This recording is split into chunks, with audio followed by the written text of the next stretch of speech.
آج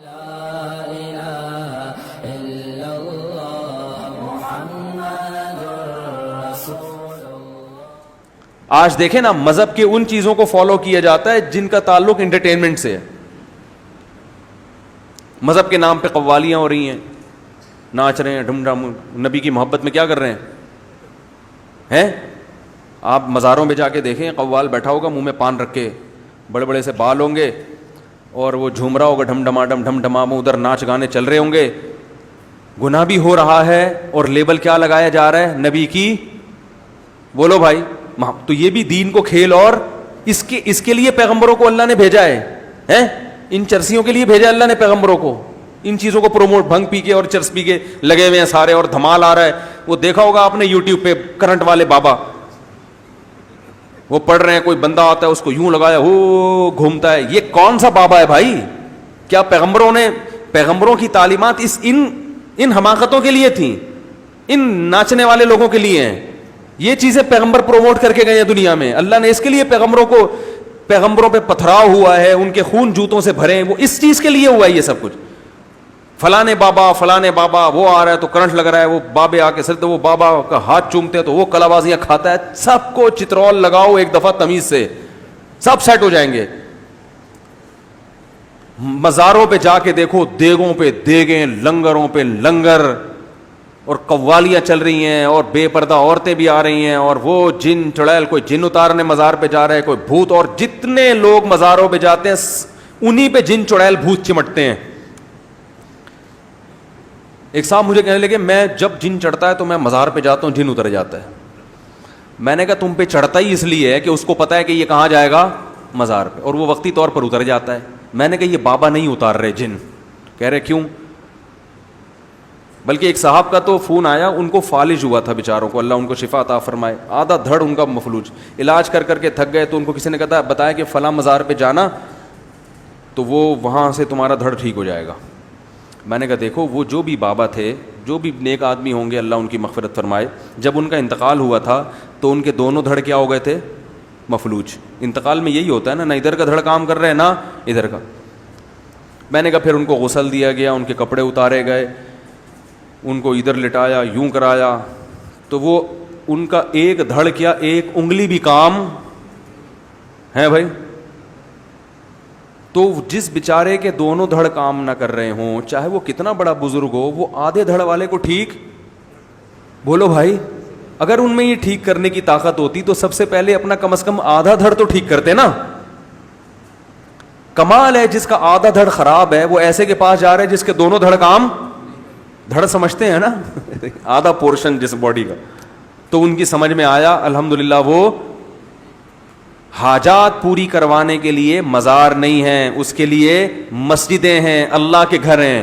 اللہ کے گھر میں یہاں دعا مانگو، اور تگڑی دعا مانگنی ہے تو بیت اللہ پہنچ جاؤ، سیدھا اللہ کے اصل اوریجنل گھر. یہ بھی اوریجنل گھر ہے، وہ بالکل مرکز ہے، وہ تمام گھروں کا سر. بیت اللہ میں جا کے دعائیں مانگو، غلاف پکڑ کے دعائیں مانگو، اور ملتزم سے چمٹ کے دعائیں مانگو. ہمارے نبی صلی اللہ علیہ وسلم نے ملتزم سے چمٹ کے دعائیں مانگی ہیں. وہ ایک ہمارے ساتھ ایک مولوی صاحب تھے، وہ کہہ رہے ایک دیہاتی آیا، میں نے وہاں ملتزم پہ دیکھا وہ چمٹ کے نا ملتزم دعا مانگ رہا ہے. وہ بیچارہ سیدھا سادہ دیہاتی، پھر مجھے آ کے بتا رہا ہے، کہہ رہے آج تو ہم نے اللہ کا گریبان پکڑ کے دعا مانگی ہے آج تو ہم نے اللہ کا گریبان پکڑ کے بولا ہے کہ میرا یہ کام کر دے. وہ سیدھا سادہ آدمی تھا بیچارہ، اس کو نہیں پتا. جیسے ہم بالکل کسی کا گریبان پکڑ لیتے نا، بھائی یہ کام کر. کہہ رہے آج تو ہم نے اللہ کا گریبان پکڑ کے بولا ہے کہ اللہ میرا یہ کام کر دے. تو وہ بیچارے کی اپنی تعبیر تھی، کوئی ہوتا تو فوراً گستاخ کا فتویٰ لگا دیتا اس کے اوپر. وہ جیسی اس سیدھا دیہاتی، ویسی اس کی زبان، جو اس کے جذبات تھے وہ اسی الفاظ میں اس نے اس کو بتایا. تو حقیقت یہی ہے کہ جو ملتزم پہ کھڑے ہو کر جب بیت اللہ کی چادر کو پکڑ کے اور رخسار وہاں رکھ کے دعا مانگتے ہیں تو یہ ایسے ہے جیسے اللہ سے لپٹ کے دعا مانگ. تو یہ ہے مسجد میں آؤ، گھر میں رات کو اٹھ کے اللہ سے دعا مانگو. مزار پہ اگر جا رہے ہو تو ان بزرگ کے لیے دعا مانگنے کے لیے. سمجھ میں آ رہی ہے بات؟ کہ بڑے بزرگ تھے، ان کی قبر پہ گئے تو ان کے لیے دعا مانگو کہ اللہ ان کے درجات اور زیادہ بلند کر دے. بس اس کے علاوہ کچھ بھی نہیں ہے. اس سے آگے بڑھو گے تو کیا ہو جائے گی؟ بدعت، ناجائز. تو یہ بھی دین کو کھیل تماشا بنانے والی بات ہے. قوالیاں ہو رہی ہیں, دھوم دھڑک کے ڈھم ڈھم ہو رہا ہے, اور کلابازیاں کھا رہی ہیں, وجد آ رہا ہے, یہ ہو رہا ہے, یہ بھی کیا ہے؟ تماشا, ڈانس ہو رہا ہے نبی کی محبت میں. ہم تو دیکھتے ہیں اب تو باقاعدہ نعتوں پہ کیا چل رہا ہے. میں نے وہاں دیکھا وہ سمندر کے کنارے کچھ لڑکے کیا کر رہے ہیں, ایک نعت چل رہی ہے اور ڈانس کر رہے ہیں. یہ بھی دین کو کیا ہے, یہ دین کے ساتھ کیا ہے یہ. اور نعتوں کے اسٹائل بھی اسی قسم کے آ رہے ہیں. نعت میں ایک وقار ہونا چاہیے, ایک نور ہونا چاہیے. نعت پڑھنے کا انداز ایسا جیسے کوئی فلم کا گانا ہو. تو یہ نعت کے ساتھ مذاق ہے یا نہیں ہے؟ ایسے اسٹائل میں نعتیں کہ لوگ تھرکنا شروع, ناچنا شروع, کلابازیاں کھا رہے ہیں. پتہ ہی نہیں چلتا پہلی نظر میں کہ یہ نعت پڑھ رہا ہے, یہ کوئی مائیکل جیکسن کا کوئی گانا چل رہا ہے یہ. تو یہ سب چیزیں کیا ہیں؟ انہوں نے دین کو کیا بنا لیا؟ انٹرٹینمنٹ, تفریح کا ذریعہ. دین اصل کیا تھا؟ قرآن میں آج ہم نے آیتیں پڑھی, قل تعالوا, آؤ میں تمہیں بتاتا ہوں. اے نبی ان سے کہو آؤ. جیسے کیسے پیار سے ہم کسی کو کہتے ہیں نا, یار تو ادھر ادھر جا رہا ہے, تو بھٹک رہا ہے, آ جا ادھر آ جا, چھاؤں میں آ جا ذرا. مجھ سے لوگ آتے ہیں نا, کوئی الگ گھریلو مسئلہ کہنا حضرت سب کے سامنے, میں کہتا ہوں ادھر چھاؤں میں آ جاؤ, حالانکہ چھاؤں ہوتی نہیں ہے. ادھر چھاؤں میں آ جاؤ ذرا, ادھر بتاؤ کیا کہنا چاہ رہے ہو. تو اللہ کیا فرما رہے؟ تعالوا, ادھر آؤ, آؤ ہم تمہیں بتاتے ہیں کہ تمہارے رب کن چیزوں سے. سارا کچھ ہم کر رہے ہیں رب کو خوش کرنے کے لیے نا بھائی. اگر کوئی قوالیاں بھی پڑھ رہا ہے تو اس کی نیت کیا ہے؟ رب کو خوش کرنا. تو اللہ کہتے ہیں آؤ ہم تمہیں بتاتے ہیں رب کن چیزوں سے خوش ہوتا ہے. ان دھوم دھڑکوں سے خوش نہیں ہوتا, خوش ہوتا ہے ان کیا ہے؟ تعالوا ما حرم ربکم اللہ تشرکوا بہ شیئا, سب سے پہلے اللہ کے سوا کسی کو مدد کے لیے بولو بھائی نہیں پکار. سب کس کے محتاج ہیں؟ اللہ کے. وبالوالدین احسانا, گھر میں ابا اور اماں کے جا کے پوچھو کہ ان کے ساتھ بہت اچھا سلوک کر رہے ہو. احسان کا مطلب اچھا سلوک نہیں, بہت اچھا. احسان کہتے ہیں کسی بھی معاملے کو انتہا تک پہنچانا, بہت اعلیٰ درجے تک پہنچانا, اس کو احسان کہتے ہیں, جس کو انگلش میں کہتے ہیں ایکسیلنٹ. کوئی کام آپ کو نا ایکسیلنٹ, ایک ہوتا ہے گڈ.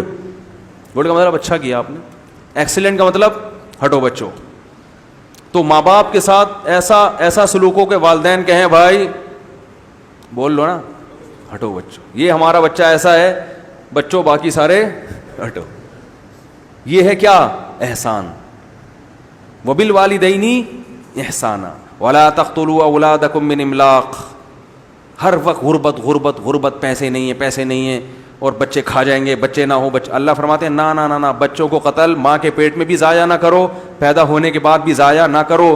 کیوں؟ نحن نرزقہم وإیاکم, ان کو رزق فیملی پلاننگ والے نہیں دیتے, ان کو رزق کون دیتا ہے؟ میں دیتا ہوں. اور تو جو بڑا ہو گیا نا, جوانی کی دہلیز پہ قدم رکھا تو نے, اور کھا کھا کے اتنا مسٹنڈا ہو گیا, تجھے بھی روزی IMF والوں نے نہیں دی ہے. تجھے کس نے روزی دی ہے؟ میں نے. یہ گورنمنٹ تجھے نہیں کھلاتی ہے جو تیرے لیے پالیسیاں بنائے گی کہ 2 بچے یا 3 بچے. یہ گورنمنٹ تیرا خدا نہیں ہے. یہ چیف جسٹس جو تجھے پانی نہیں پلا رہا, جو کہہ رہا ہے کہ جناب اتنے گیلن پانی اتنا نکل رہا ہے, کہاں سے پانی پئیں گے. میں نے بتایا تھا نا, وہ چیف جسٹس صاحب نے بیان کیا تھا کہ اتنے کروڑوں گیلن پانی زمین سے نکل رہا ہے, پانی ختم. تو بچے کیا کرو؟ روکو. تو میں نے کہا رپورٹ اس کو نہیں کہتے کتنا نکل رہا ہے, رپورٹ اس کو کہتے ہیں کہ جا کتنا رہا ہے اور اس میں سے نکل کتنا رہا ہے. جانے میں کی رپورٹ نہیں بتائی کہ کتنا زمین میں جا رہا ہے. یہ تو حالات ہیں ان لوگ, اور کہتے ہیں پڑھے لکھے ہیں, اور پھر صبح شام مولویوں پہ طنز کے. ان مولویوں کو آتا کیا ہے؟ مولویوں کے پاس اللہ کا شکر ہے سینس الحمدللہ. بولو بھائی, مولوی کو اتنا پتا ہے کہ بچہ پیدا ہوتے ہی ماں کی چھاتیوں میں دودھ آ جاتا ہے. یہ اس کی علامت ہے کہ اس بچے کو پیدا کرنے والے کو پتا ہے کہ اس کو کتنا رزق چاہیے, کس نوعیت کا رزق چاہیے اور کہاں سے چاہیے. اس کو یہ بھی پتا ہے اس کو کتنا دودھ چاہیے. پتا ہے آپ کو, بچے کا جتنا ویٹ ہوتا ہے نا, اسی حساب سے ماں کی چھاتیوں میں دودھ پیدا ہوتا ہے. بچہ اگر دبلا ہے تو اس کو دودھ کم چاہیے نا, وہ دودھ کمزور ہے تو ماں کی چھاتیوں میں دودھ بھی کم. بچہ اگر صحت مند پیدا ہو نا, تو اس کو دودھ, کیونکہ وہ زیادہ خوراک ہے اس کی, تو ماں کی چھاتیوں میں دودھ بھی بولو بھائی زیادہ. بچے میں جس منرل کی کمی ہوگی نا, ماں کے دودھ میں وہی چیز زیادہ ہوگی. تو یہ ساری چیزیں دیکھ کے بھی کوئی کہے کہ اللہ نہیں کھلاتا اور وہ کیلکولیشن کرتا رہے بیٹھ کے, تو اس سے بڑا بیوقوف دنیا میں کون ہوگا میرے بھائی؟ اس سے بڑا بیوقوف کون ہوگا؟ تو اللہ نے قرآن میں کہہ دیا نحن نرزقہم, ان کو رزق بھی ہم اور تمہیں رزق بھی کون دے گا؟